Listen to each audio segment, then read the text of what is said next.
Oh, good grief. Okay, I can see you guys. Well, I hope you can hear me. I don't know. Oh, good grief. There we go. Okay, yay. Oh, and that is really bad. Wow, that's bad light today. Oh, goodness. Let me see if I can make that any better. Yikes. I apologize for that. Hang on, guys. Shut it off.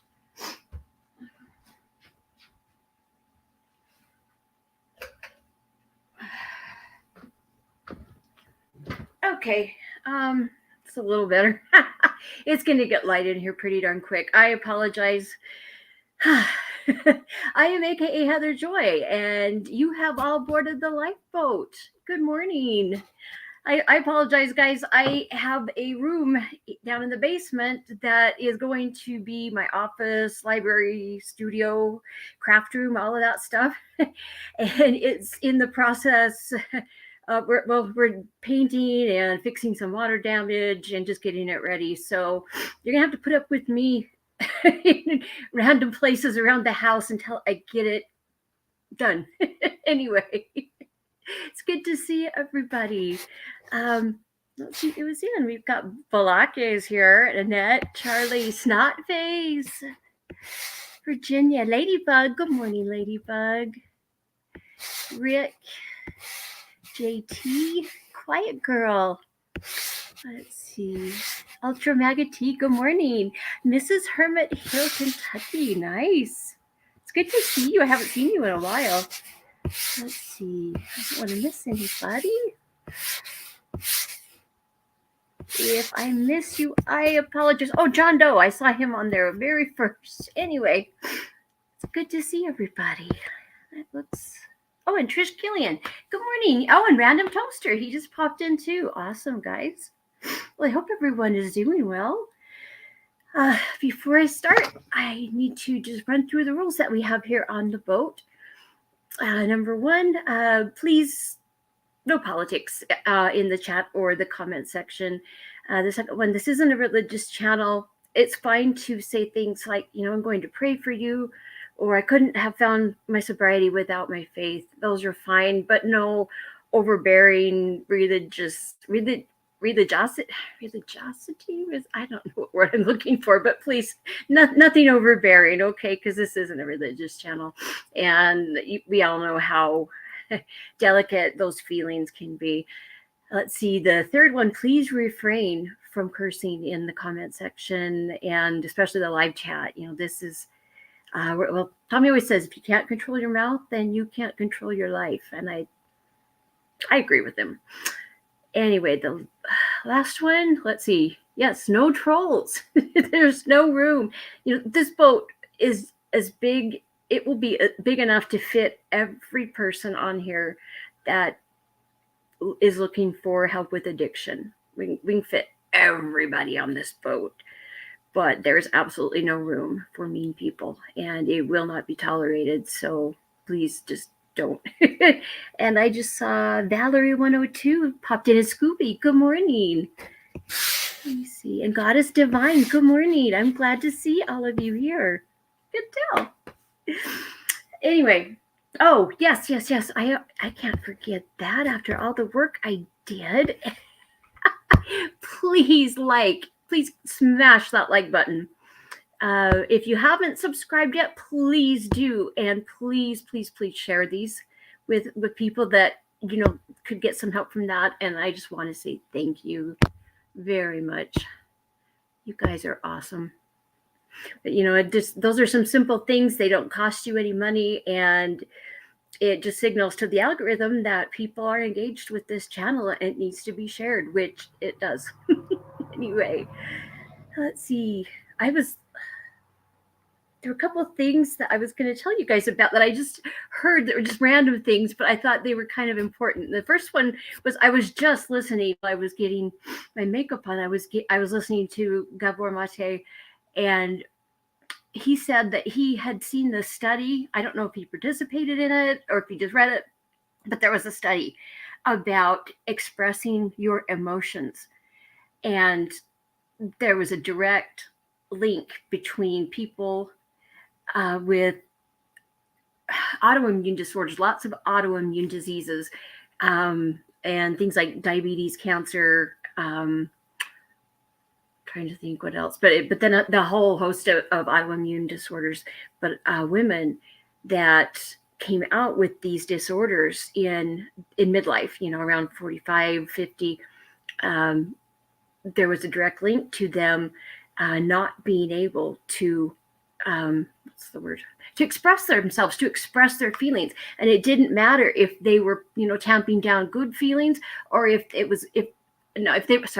didn't matter if they were tamping down, bad feelings and not being able to express it and get it out, or if it was good, it could have been good things too, but they just had no one to express it to. And either way, when you suppress your emotions, you are suppressing your immune system in some way. And I thought that was fascinating. That explains so much for so many, but that's why it is so important that you have your 5, when something is bugging you. It's so important to move away from the feeling and turn it into an actual thought and talk about it, express it, get it out. You've got to, good and bad. We all need to speak. We all need to be heard and validated. It's just something that we need. And so I just thought it was a really fascinating study that he had mentioned. Let's see. What was the other thing?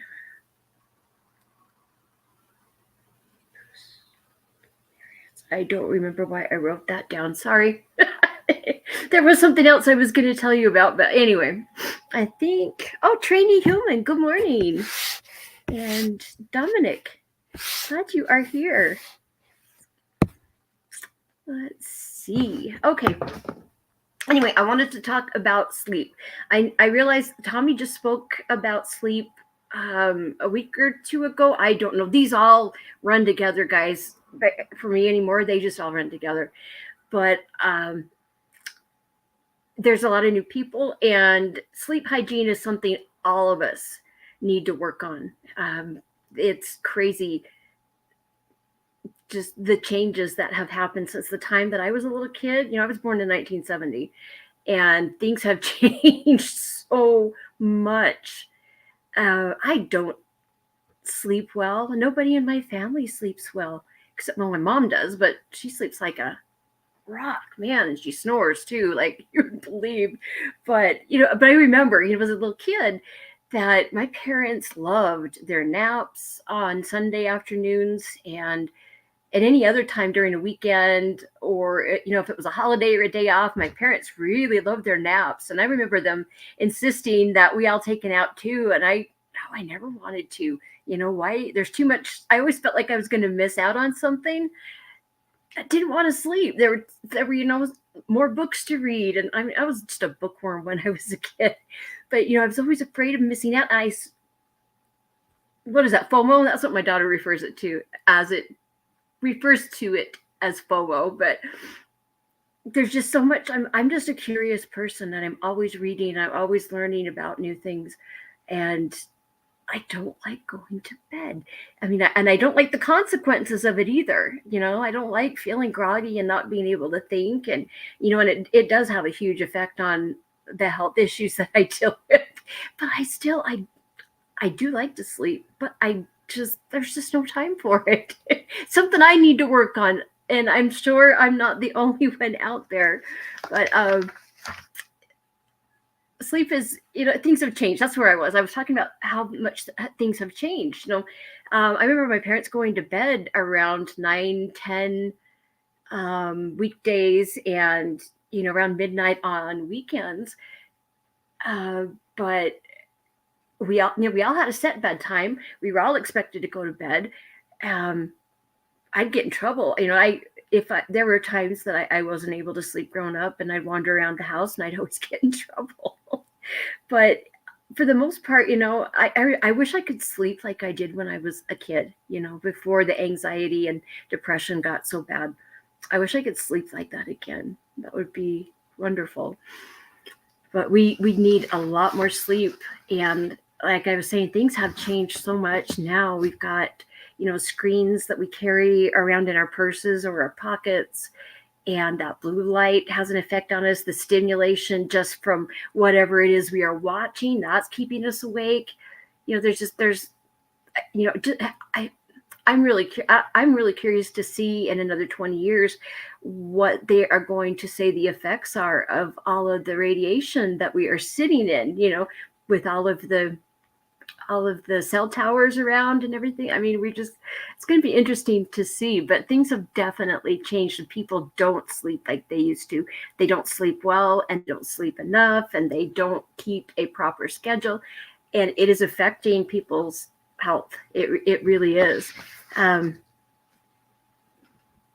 was looking at, I got a lot of information for this one off of, well, let's see, it was called the Sleep Foundation.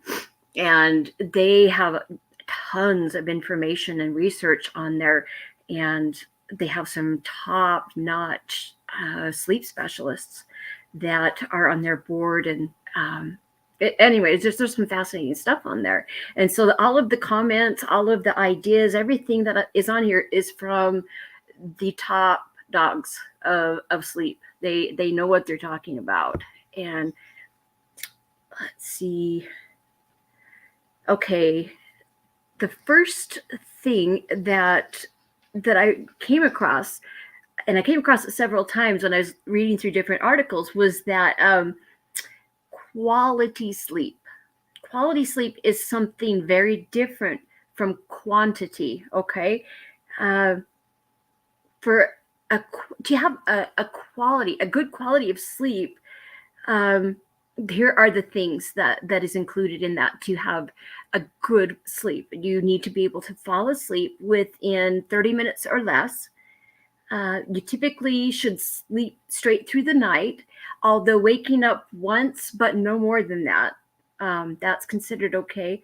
I did see some of the other experts were saying that it's very common to wake up several times during the night and that you just shouldn't worry about it. If you start looking at the clock and figuring out how much time you have or haven't slept, it starts to worry you and it will keep you up.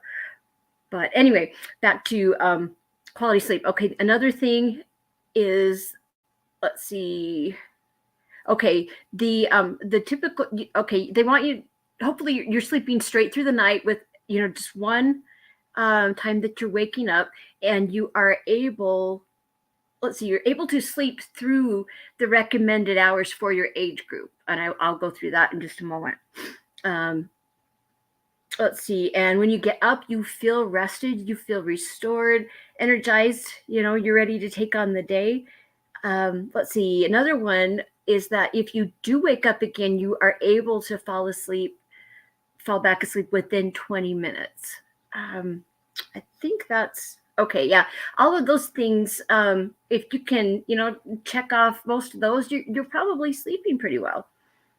Okay. The recommended hours of sleep, and I just didn't have time to get this up so I could put the little chart up. I apologize. If you want, I can put that on the community tab, but this is the recommended hours of sleep. Okay, for infants, and they don't have any problem with this, but it really varies the first few months. But from 4 to 12 months of age, they need anywhere between 12 and 16 hours of sleep, and that includes the naps. For toddlers, that would be like 1 and 2 years old, 11 to 14 hours, and that includes the naps that they take during the day. Preschool age kids, that would be like 3 to 5, would need about 10 to 13 hours. And again, that includes the naps. Let's see, for school age kids, that would be from about 6 to 12. Let's see, it says 9 to 12 hours. Teenagers, that would be 13 to 18 years, 8 to 10. And I know the school age kids and teens definitely are not getting enough sleep.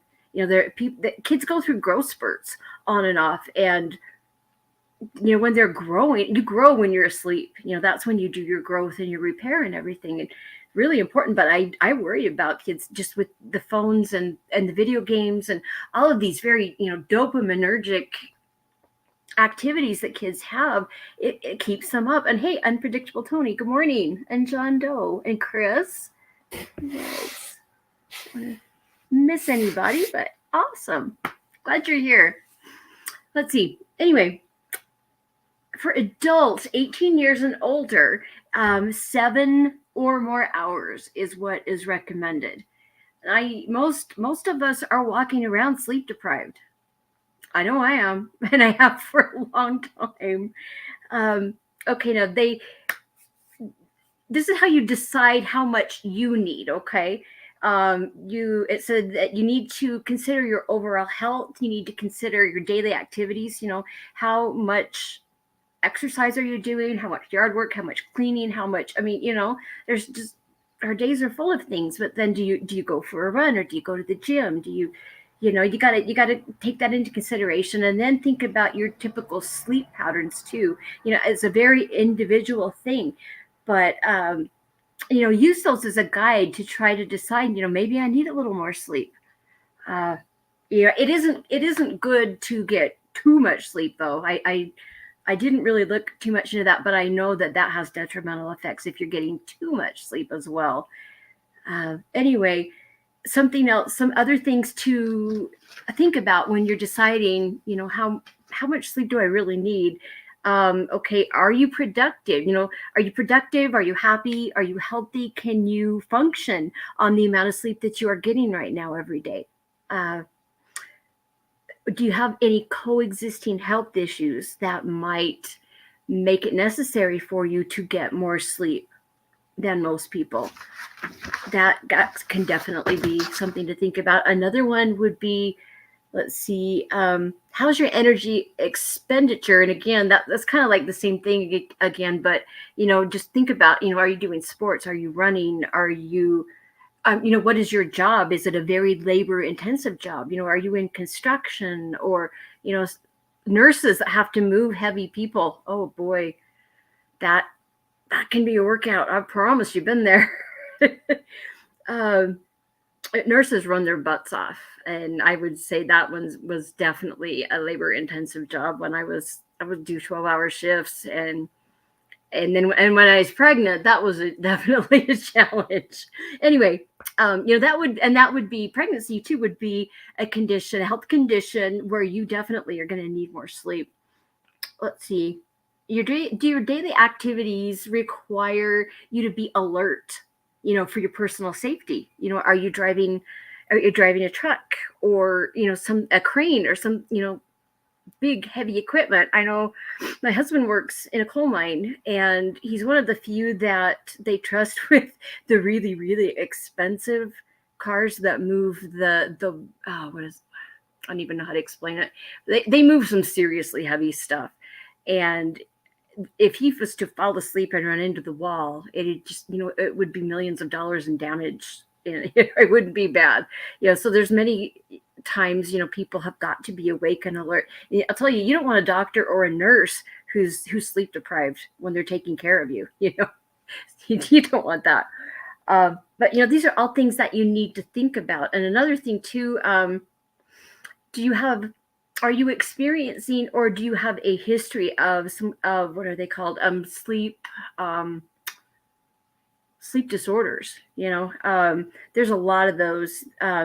There's something that they call parasomnias, which, para means, it's kind of like along with.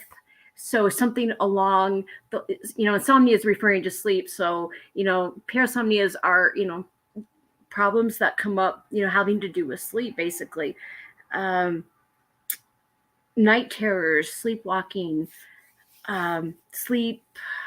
Well, I'm not sure all of what parasomnias are, but anyway, there's also narcolepsy. That's one that I have to deal with at times, where you cannot stay awake to save your life.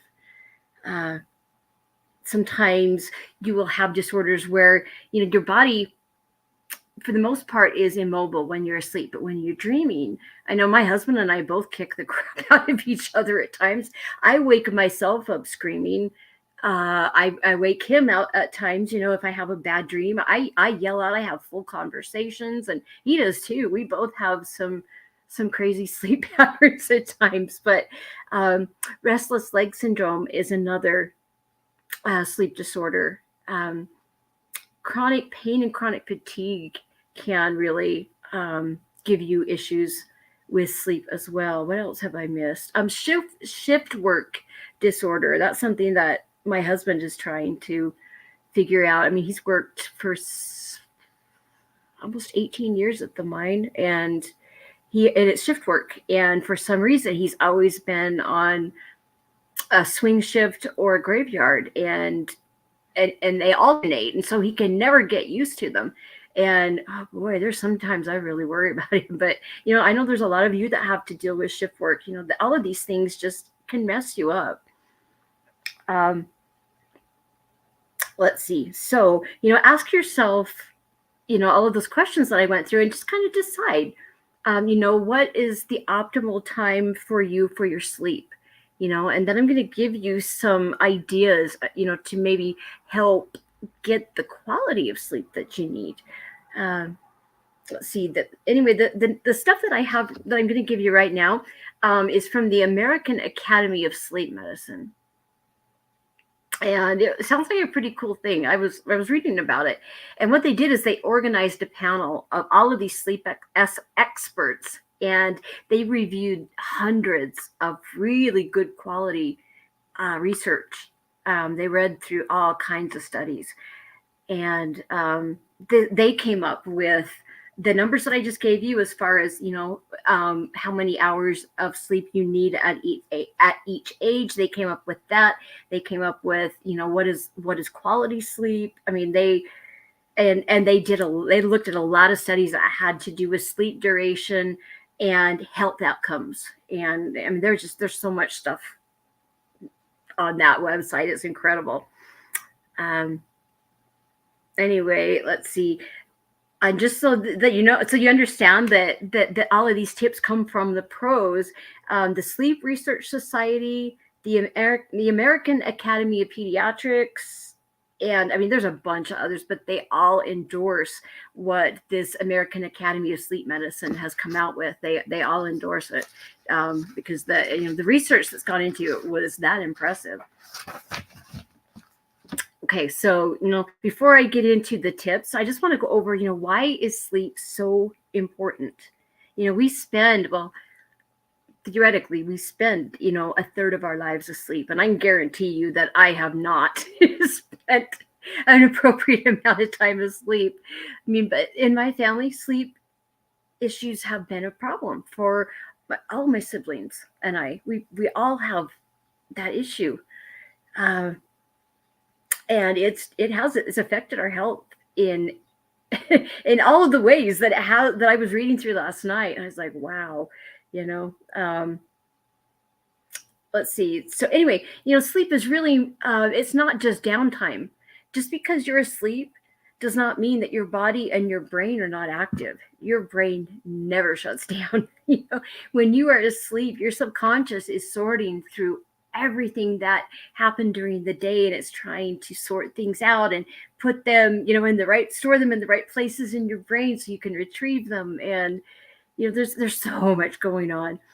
This is when your body is detoxifying itself and repairing itself, and this is when your immune system can really fight off bugs, when it can kill cancer cells, all those things. So much that goes on when you are asleep. So it's really important. Like I said, there's you're healing, you're detoxing. And I couldn't find the chart. Somewhere I have a chart, and it lists during the night, if you have a typical sleep schedule, where you sleep through the night, your body, each organ system has its own hour where your body is really concentrating on that. And I know that I believe it's 2 a.m. to 3 a.m. I believe are when your respiratory system, your body's concentrating on that, and you're really detoxifying things and repairing things. And from 3 to 4 is your liver. And when I find that chart, I will definitely post it because it's fascinating, because you can tell, if you notice you're waking up the same time every night, you can look at the time and then look at the chart, and you can kind of get an idea of where your body might be having issues. And, but each organ system has its own hour during the night to clean itself up. And that's just one of the things that goes on. Your blood pressure and your stress hormones, of course, are decreased when you are asleep, and that's really important. Your blood sugar levels tend to get much more regular during sleep. And if you are diabetic or pre-diabetic, you want that. You want as stable a blood sugar as you can maintain at all times, because this, that can cause all kinds of nerve issues and damage your eyes and all of your organ systems. So, that sleep is really necessary to maintain your blood sugar properly. Let's see.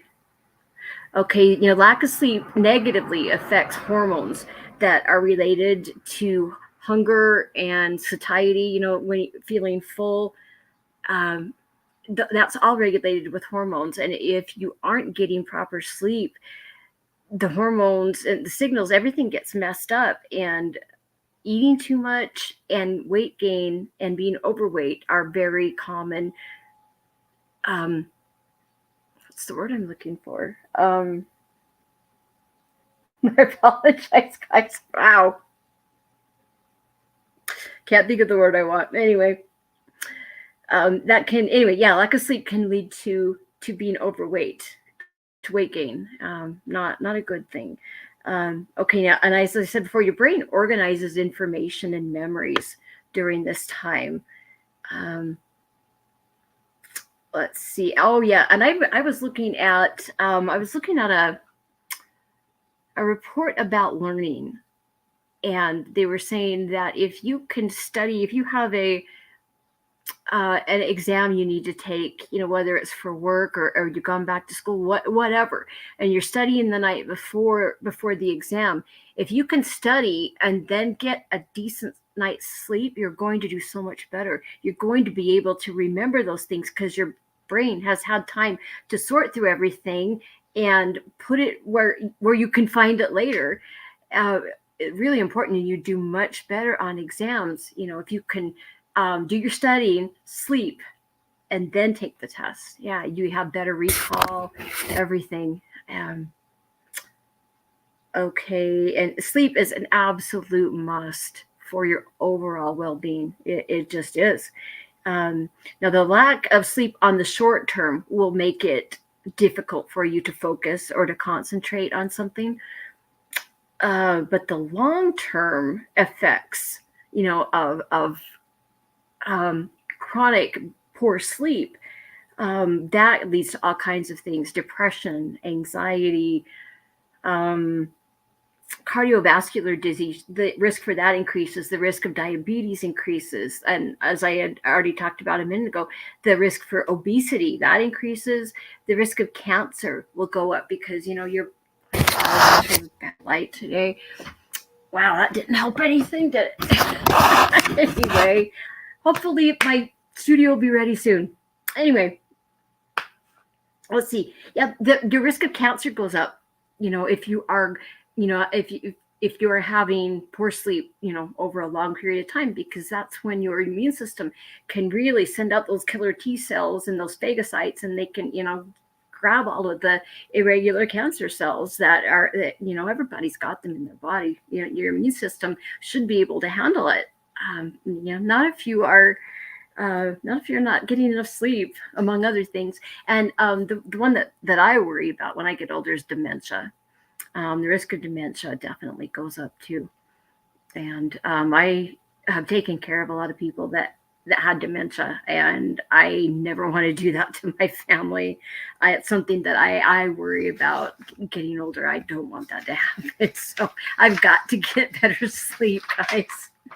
Let's see. Okay. And when you don't get the necessary rest,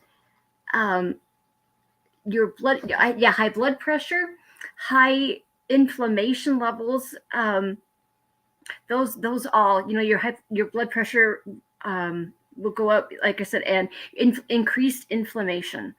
Um, Inflammation can cause a whole host of problems, but they do lead to other diseases.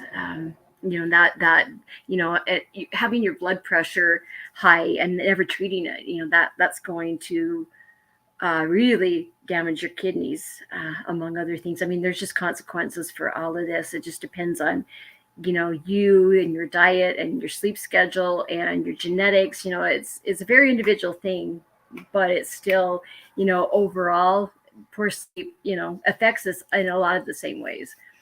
So, what is another thing they talked about was what is healthy sleep? There's quality sleep, but what is healthy sleep?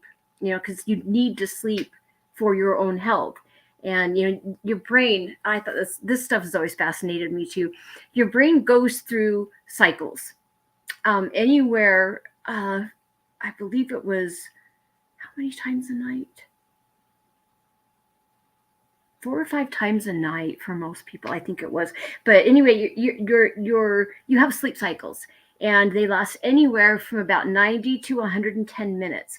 And your brain goes through different waves, where you'll get into a very deep sleep, where you get down into the theta waves, things like that. But you go up and down and kind of in and out of it many times. And at first, it is non-REM sleep. You don't have that rapid eye movement that you do when you're dreaming. But towards the end of the cycle, when you begin to dream and you start to have that rapid eye movement, I'm not sure exactly what all of those things do, but they all serve a purpose, in keeping you and your brain healthy. Let's see. Yeah. So anyway, for some reason, the brain requires that series of sleep cycles. And you want, to go through those several times during a night to be healthy. Let's see. It helps. The REM sleep, in particular, helps your brain lock in your memories. And it also, let's see, it can have a good, if you're getting a healthy type of sleep, then you're going to be able to learn better and to focus on things a lot more easily. Again, if your sleep is healthy too, you're going to, your toxins are going to be flushed out of your body. Your system, the trash system in your body, the lymph system, the lymph system really can get, when your immune system goes through your body and it kills bacteria and viruses and cancer cells and things, it dumps them in your lymph system so your body can get rid of it. And I know in the morning it's a really good idea to get your lymph system going by jumping up and down, doing burpees or jumping rope or running, but you need some bouncing. And it wakes up your lymph system and gets it moving so you can, these things can be dumped out of your body. Let's see, and if your sleep is healthy, then your muscles and your bones are being repaired. Your immune system is getting stronger. Okay, yeah, there it is right there. I wrote it down. For an ideal night, you need to cycle in those stages. You need to have a series, and it said 4 to 6 times a night is what you need to obtain all of the health benefits that you're supposed to get. Now, I do need to say, in older adults, the older you get, and I was surprised. I don't know. Maybe there's different. Maybe the research is different from when I first went through nursing school. But when I went through nursing school, we spent a long time on geriatrics and taking care of older people, and I remember them talking about the decrease that in your need for sleep. And I haven't read anything about that in a long time, and and just working as a nurse, I haven't seen it. Old people, the couple that I was taking care of, and just up until recently, they slept all the time in any position in any room. It was kind of funny. Anyway, when you get older, your sleep becomes increasingly fragmented, and you might have trouble getting to sleep. You might have trouble staying asleep, or you may just not get the rest that you need from it. So that's just something to look forward to in your old age. Oh boy. Anyway, consistency, what I really got out of that was, more than anything, consistency is the most important thing, okay? Um, Sleep has to be the right duration, and needs to be on a regular schedule. And that is from, let's see, Dr. Carol Rosen, and she is one of the leading sleep specialists. And I'll read that again. It says sleep has to be the right duration and stay on a regular schedule. You want to go to bed and wake up around the same time each day. She talked a lot about that in one of the articles that I was reading. And let me just run through these really quick, just to let you know, you might be having some sleep issues if, number one, you're having a lot of trouble falling asleep or staying asleep. I know when I used to try to get pharmaceutical help for my insomnia, that's one thing the doctors would always ask, what problems are you having? Can you not fall asleep, or can you not stay asleep? And it's always been all of the above for me. But that's a good indicator right there, that you might have a disorder of some type. If you're feeling sluggish all the time, that could be a sign. If you have an overwhelming need to nap every day, that's a good sign right there. Let's see. What does your partner see or tell you? Do you have sleep apnea during the night? Are you, are you snoring and then stopping breathing for a minute and then trying to come back to life? It's disturbing to see it. Or are you kicking? Are you moving around? You shouldn't be moving a whole lot during your sleep. Anyway, if you, okay, basically, what they were saying over and over again was bad sleep equals bad health. So if you aren't getting good sleep, it is a really good idea to find out why and do something about it. So anyway, I finally get to the good stuff here. The sleep hygiene. And the first time one of my psychiatrists said sleep hygiene, I looked at him like, what? Yes. But it seems to be the word they all use. So, being a nurse, I kind of got used to using it. But let's see. The number one rule, and as far as sleep hygiene, is to keep disruptions to your sleep to a minimum. So if you have a sleeping disorder, it's just something that I talked a little bit about, you definitely want to get that fixed, because that can definitely cause some disruptions. Noise. You want to, you don't want noise. And a lot of people, I know my husband has started, because he has to sleep during the day so much of the time.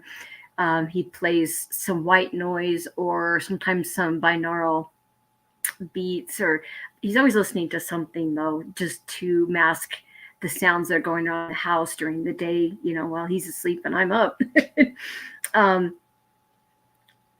How is your stress?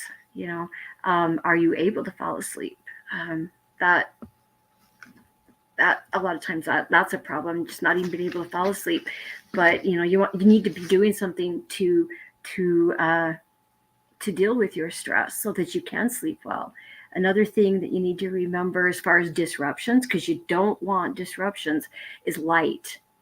And people, I was looking at a study, and I didn't write any of the numbers down, but the sleep study I was looking at was showing the effect that even minimal amounts of light can have on your sleep. And if you're in a very dark and very quiet room, you can sleep very well, and you wake up feeling really good. And I don't have many nights like that. I've had too many weird experiences at night by myself with the paranormal. So I'm a little afraid of the dark, so I've always got to have a light on. And so when I remember, I'll put an eye mask on so that if I wake up and I hear something, I can just, flip the mask up and look really fast and still have the light on. But you sleep so much better and so much deeper. And you go through those cycles so much better, if you are in a room that's quiet, no light. Yeah. So some of the things that you can do. First thing that my first psychiatrist ever talked about. Wait, I want to back up here. Quiet Girl says silent rhythm works great for sleep at any time, and it's on YouTube. I got to check that out. Thank you, Quiet Girl. I will be checking that out.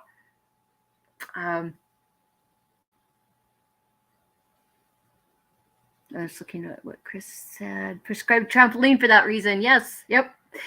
Bouncing for some reason gets your lymph system going. And I also have a brush, and you want to have a natural type of fiber brush, but it's a soft one. It's just a big brush with a handle on it. And there's all these different locations on your body where you can brush before you get in the shower or the bathtub. And that helps your lymph system too. It kind of stimulates your lymph system to get pumping and get things moving. Because your lymph system really is your trash collection. Hello, baby. Hi. Anyway, so limit your screen time, especially before bed.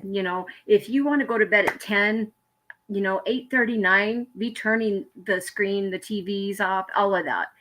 The artificial light that comes out of our devices, whether, it's a TV or a computer screen or the screen on your phone, that light messes up with your melatonin production.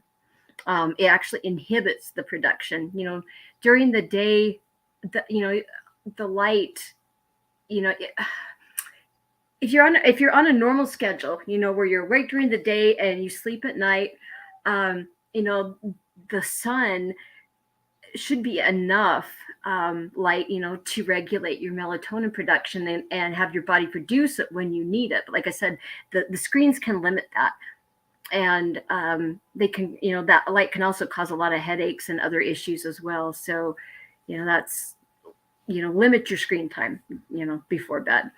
Your bedroom should be cool, and they suggest between 65 and 68 degrees. And I'll tell you, I sleep so much better when it's cool. And so in the summer, we've always got either the window open or the fan on, or, when it gets really bad in August, we put a little unit in the window, because you sleep better.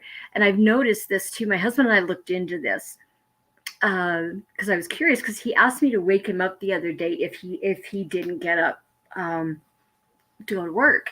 And sometimes that happens. And I went to wake him up, and I put my hand on his back, and he was blazing. I mean, just on fire, blazing.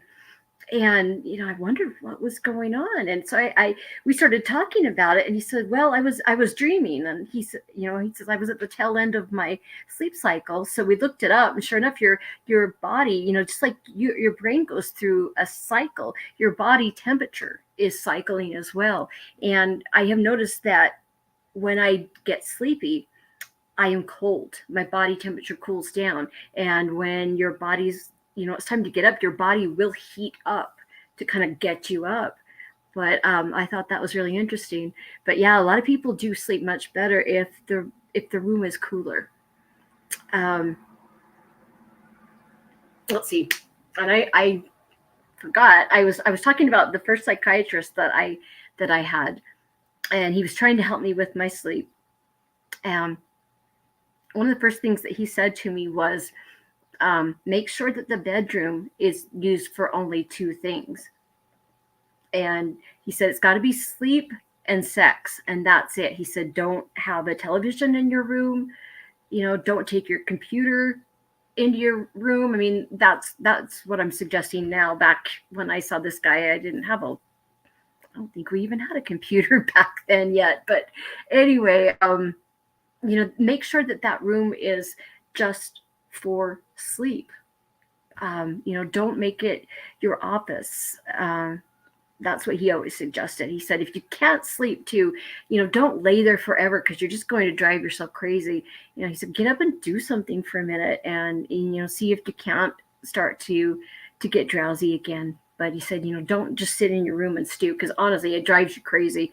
All of you who deal with insomnia know that by 3 or 4 in the morning, if you're not doing anything but you can't sleep, you're ready to you're ready to lose it. At least I am when I get to that point.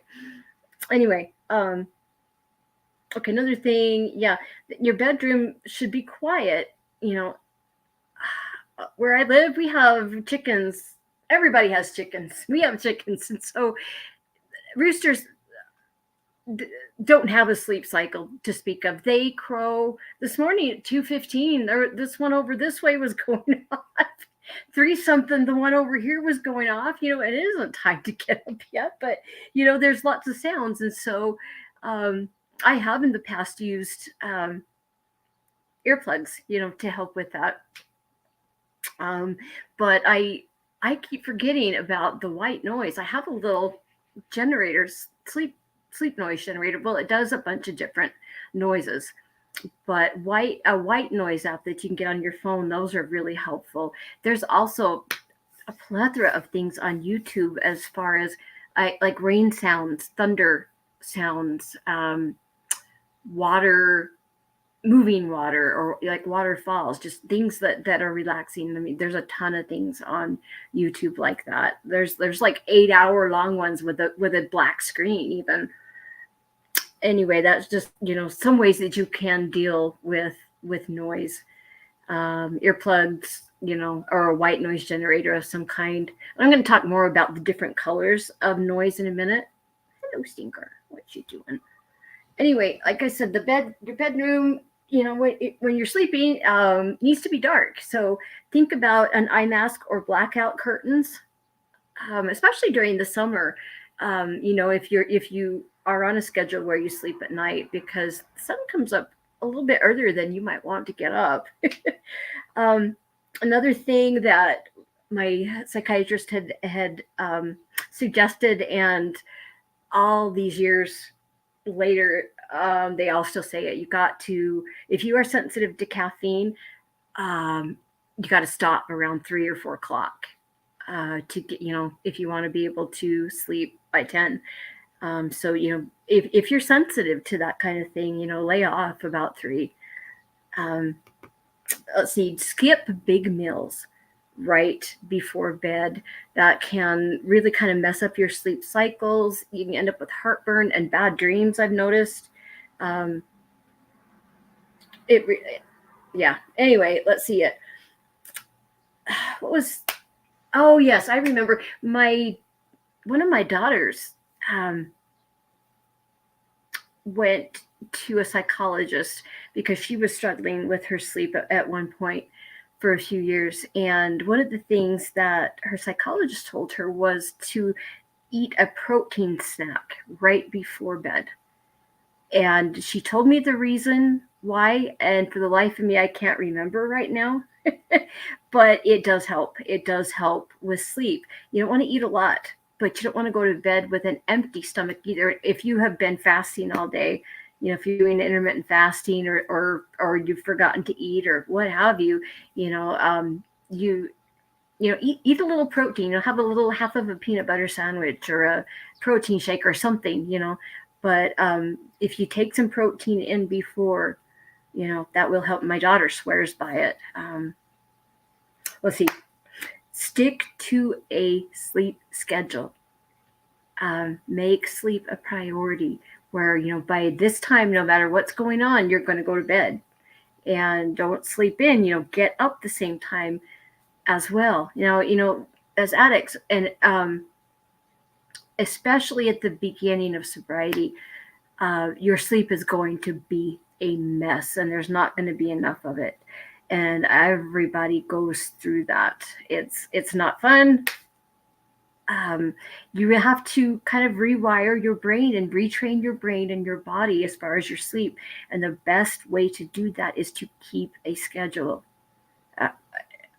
this one, yeah, I absolutely have got to do this one.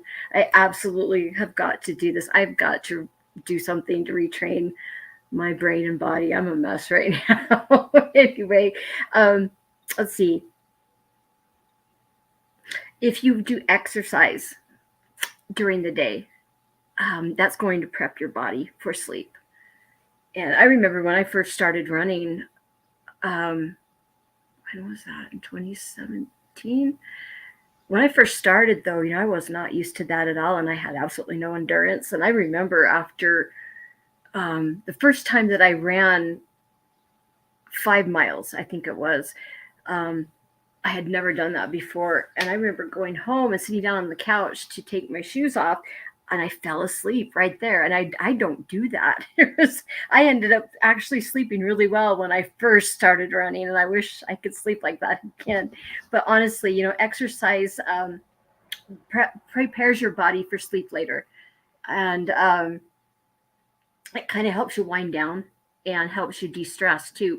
But my husband and I have both noticed too, though, that if you do some, if you go for a run or go to the gym or whatever, right before you want to go to bed, you're not going to be able to fall asleep for several hours.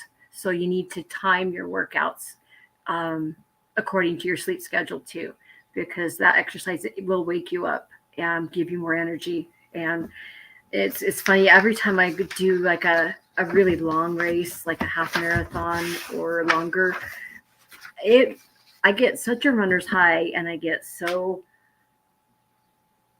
I don't even know what the word is, but I can't sleep well. You would think, after running 13 and a half miles or longer, you would think, you'd be really tired and you'd sleep all that night. But my husband and neither of us do. I don't know. I think it just gets us too ramped up or something. But anyway, let's see. You've got to reduce your stress too. That's such an important one, and key to getting a decent night's sleep. Meditation, progressive relaxation methods, breathing methods, all of those things can help mitigate stress. But, if you're going to be able to fall asleep and stay asleep, you have got to have dealt with stress, or it's going to affect you and it's going to keep you awake. And, good sleep equals good health. Bad sleep equals bad health. So what do you do if you're struggling with insomnia, whether you can't fall asleep or you can't stay asleep or both, or you're just not getting a good quality of sleep? There are some things you can do. Now, one of the doctors on that panel I was telling you about, Dr. Zaida, said you can knock yourself out with medication, but there's a difference between unconsciousness and true sleep.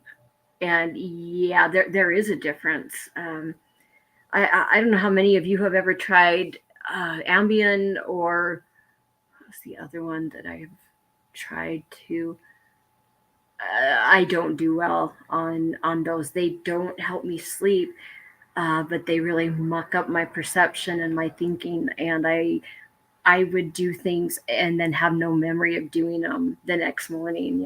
I know that a lot of people get to where they can't sleep at all without the sleep aids as well. So, I would kind of steer clear of that as much as possible. But, that's really something if you are struggling with your sleep, that's really something that you need to talk to your doctor about. Let's see. And Dr. Zeta also, I wrote this down. I thought this was interesting. The root cause for many people who have trouble sleeping, it's that they haven't come to terms with some sort of stress in their life. They ruminate about it on a conscious or unconscious level, and it is very disruptive. And so that's why I said just a minute ago, you've got to mitigate the stress. Everybody is under tremendous stress right now, just, with our economy and American and global politics. I mean, there's just some serious stuff going on. And here we are in the middle of all that, trying to remain sober. It's not an easy thing, You've got to find a way to deal with your stress so you can sleep well, okay? Some of the things that they suggest if you can't sleep. Now, what has done so much good for me has been, I got my medical marijuana card. I'm in Utah, and luckily we have that program, and I started using taking gummies, or I've tried it all, except for the smoke. I can't stand the smell of it, and um, I think it's illegal here in Utah to actually put a flame to cannabis. You can vaporize it here, and I've done all that. But my point is that I've used an indica strain to deal with chronic pain and sleep, and it has made a world of difference for me. And at first, just because of our religion, my husband and I were really against marijuana being legalized for medicinal purposes here, at first. But then after, him seeing me go through all the medical issues that I have had, and he was talking to his friends who's either their wives or their mother or somebody, was on it. He started to realize, that the cannabis is not such a bad thing, and it can be helpful at times. And he actually came to me and he said, I want you to try it, But one of the best things I've done, because I can sleep very well if I have a good dose of indica before. Um, that's always something I would suggest. Oh yeah, and Virginia says you use CBD gummies. That's awesome. If that helps you, that's awesome. I know for things like that affect people differently. CBD might work really well for some people, and like the one of the patients that I had just my last nursing job just very recently, she would take just the CBD gummies, and it was just the CBD would make her absolutely euphoric. That I doesn't do that to me at all. But if that helps you, I think that's wonderful, because you get all of the other benefits of CBD too. So that's great. That's really good. Let's see. Okay, so what they suggest, other things they suggest, there's always, cannabis can help. Read a book with a very dim light on. You don't want to turn your phone on and get the screen going. All of the colors, and then just the blue light itself. All of those things, are just very stimulating. You want to stay away from that. Listening to calming music and Quiet Girl. What was that again? Rhythm. What? I gotta look back there. You just suggested. I'm seriously gonna look into that. I have loved falling asleep with Gregorian chant. I don't know why I like that, but there's something about it that's very healing. I can't find where that is. I'll have to go back and look at it later. But oops, I need to do that. Anyway, another thing, there are a lot of apps that you can get on your phone that have guided meditations that help you to fall asleep. And I've seen a lot of those on YouTube as well. Magnesium. A lot of Americans are deficient in magnesium, and that is something that can help you relax and help you sleep. And hang on, guys, I gotta grab this. I gotta show you this stuff. Hang on. Keep them entertained, Misha.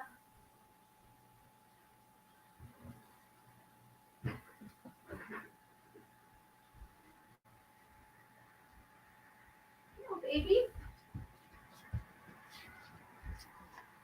Okay, different types of magnesiums do slightly different things. This one, and I know I mirror my screen. This one's called Calm. It's an anti-stress drink mix. It's a magnesium supplement. It is, I believe, let me see which kind it is. Magnesium carbonate. That's right. Magnesium, carbon, and oxygen. There you go. This magnesium, excuse me, this magnesium is very anti-stress. So if you feel stressed out and your muscles are all tense, this is going to help your muscles relax, help you relax.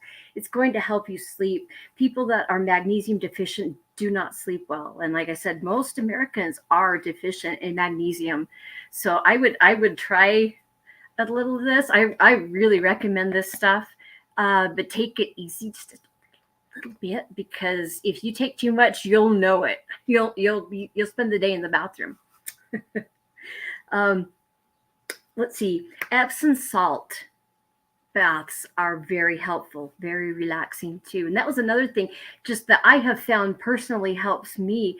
I was talking about the changes in our body temperature at the beginning of the sleep cycle versus the end.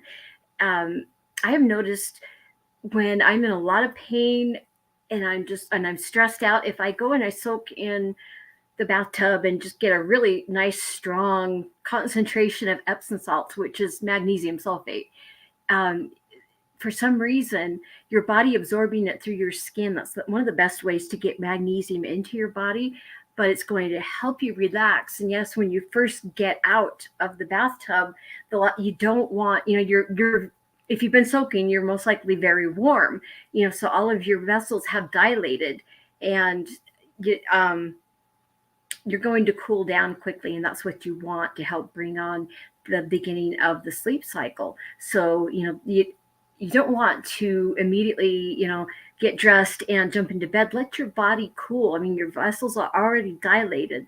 It's not going to take long. When they're open and they're dilated like that, the blood is closer to the surface, and it's easier to lose some of the heat that's going to cool you down and help bring on sleep. And I've noticed that helps me a lot. Lavender oil on the bottom of your feet, just a little bottle of essential oil. There's something really wonderful about lavender and sleep. And the gentleman that runs the health food store here in the town where I live, he has done this forever with his children, and he still does it today. At night, they all line up and he rubs lavender oil into the bottom of their feet, and it helps them sleep. It really does. It's very relaxing. It's a really good one for aromatherapy too. Another thing, if you are dealing with chronic pain, that's something that you want to, have some sort of control over, just so that you can sleep, because was one of the reasons why I have always struggled with sleep, especially the last little while, has been pain. If you have chronic pain, you can't sleep, you're miserable. So that's something, you definitely want to take care of. There are two things that I can also suggest as far as supplements that might help. One of them, of course, is melatonin. Everybody's heard of melatonin. The thing with melatonin is you need to buy an expensive one. Unfortunately, with medications, supplements, and cosmetics, things like that, it seems like you pretty much get what you pay for most of the time. You do want to spend a little more money if you're going to do melatonin, because there are different qualities. And the cheap stuff that you get at Walmart is not going to cut it. It's most likely going to give you bad dreams. You need to have a good quality of melatonin for it to work, so you can't buy the cheap stuff. I'm sorry, but that's for many supplements. It's that way. And another one that I have heard about, but I haven't found the right type yet. But have any of you heard of kava root? It's I don't know if they just use the root or if they use the whole plant. I know it's very popular in Hawaii, but it's supposed to be something that calms you down, kind of suppresses your central nervous system a little bit, helps you calm down. But I have looked into kava, and there's so many different types, and they have different effects, and I don't know. I know that that's one of them too. You need to spend the money on it to get the good stuff for it to work. I don't know enough about it yet to know which types to recommend, or to even know where to get it. I don't know enough. I need to look. Maybe I'll do that today. I'll look more into that. I wonder if, I don't know, if any of you. Okay. Oh, John Doe knows what kava tonga is. Okay, it's not fish. You like to drink it to relax. Is this something that, what I'm wondering is kava something that could Yeah, Goosebump, don't touch Kava Kava then. We like you alive. um, let's see. What? Oh, is it okay? What I'm wondering is this something that has the potential for abuse? That's what I want to know about it. Yeah, how do I know what the good stuff? I don't right now. I've heard people talking about it, and I need to listen to a couple of podcasts where there's a kava kava company, and the guy I think he's like a distributor, but he knows all about it. He knows the different types and where to get them. I just don't know enough about it. And I already picked the guy that owns our health food store, Rat. I already picked his brain as much as he knows about it. But anyway, good grief, I've been taught. So I apologize, guys. Okay, well, let me hurry and finish up. Let's see. The noises. White noise is going to be probably the best thing for insomnia. It also helps if you have tinnitus. Pink noise, they call that one the medicinal darling of the noise spectrum. And I guess pink noise is more of a natural sound, like leaves rustling or rain falling or ocean waves. It's that type of thing. I love that kind of thing. And white noise is more of a machine or an appliance that's making the noise. And there are other types of noises, brown, blue, green, gray, orange, black, but from everything that I read, they recommend white or pink for insomnia issues. I know that I saw a green one on YouTube last night that was supposed to be relaxing. I didn't have time to look at it, but anyway, I'm hoping that I've given you some ideas, because I know that everybody struggles with sleep, at times, and especially at the beginning of sobriety, you're going to struggle trying to get some sleep.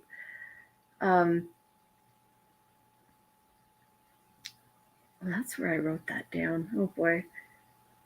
Anyway, if you take away anything from this today, I want you to understand that more than anything, you need, our brains need to be rewired. We've been addicts. We need to rewire things. And the best way to do that is to have a routine. So, go to bed at the same time every night and get up about the same time every day. That's one of the best things you can do. I hope some of this has been helpful.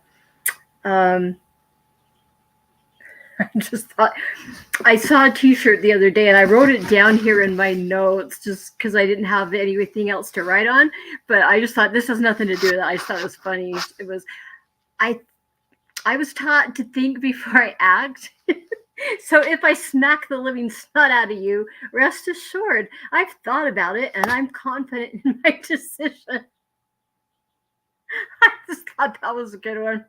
I really like that. Anyway, I hope you guys have a great day. Alice and Stacy, welcome. I'm glad to see you. If anyone else jumped in and I didn't say hi, I apologize. But thank you for joining me this morning. And I'm sure I'll see you guys again tomorrow.